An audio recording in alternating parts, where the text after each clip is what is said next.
আচ্ছা, যদি কখনো এমন হয় ঘুম থেকে ওঠার পরপরই দেখা গেল আপনার সবথেকে পছন্দের নাস্তাটা আপনার সামনে হাজির, তখন কেমন হবে বলুন তো?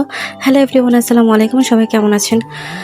আজকে আমি আমার নিজের নাস্তাটা নিজেই বানিয়েছি, কারণ আমাকে সারপ্রাইজ দেওয়ার মতো তেমন কেউ নেই। তো যাই হোক, আমি সকাল হচ্ছে লুচি আর আলুর দম বানিয়েছিলাম আর নাস্তা হিসেবে এটাই খেয়েছিলাম। আর এই যে ফুলকো ফুলকো লুচিগুলো বানিয়ে নিয়েছিলাম। তারপর আমি দুপুরের দিকে রান্না করতে চলে এলাম। আমি রান্না করছিলাম কাচকি মাছ দিয়ে আলুতে চচ্চড়ি। আর এই যে রান্না করা শেষে হচ্ছে ভাত নিয়ে বসেছি। আমি প্রথমে হচ্ছে মাছ ভাজি নিয়েছি।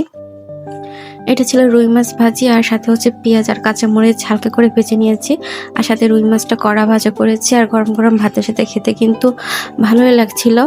আর এই যে একটু একটু করে মাছ নিয়ে আমি খেয়ে নিয়েছিলাম। তারপরে হচ্ছে আমি একটু শুটকি ভর্তা নিয়েছি। আমাদের যশোর এলাকাতে শুটকি তেমন কেউ খায় না।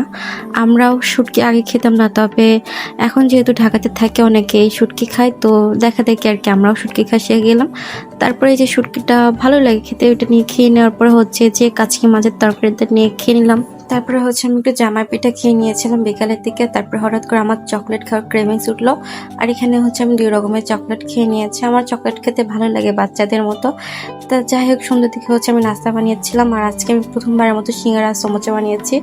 আমি 6টা সিঙ্গারা বানিয়েছি বাংলাদেশের স্টাইলের, আর 6টা বানিয়েছি ইন্ডিয়ার স্টাইল। তো যাই হোক, ভালোই হয়েছিল। আর আমি যেহেতু প্রথমবারের মতো বানিয়েছিলাম, পুরটা আমার পারফেক্ট ছিল, দোকানের থেকেও মাশাআল্লাহ ভালো হয়েছিল। তবে উপরের আবরণটা আমার দোকানের মতো এত ভালো হয়নি, তবে যাই হোক খেতে তো ভালো হয়েছিল। সো প্রথমবার হিসেবে ভালো হয়েছিল। তারপরে হচ্ছে এই সিঙ্গারাগুলোর সাথে হচ্ছে টমেটো সস আর পেঁয়াজ দিয়ে খেয়ে নিয়েছিলাম। আর লাস্টে আমি খেয়ে নিয়েছিলাম একটা ঠান্ডা।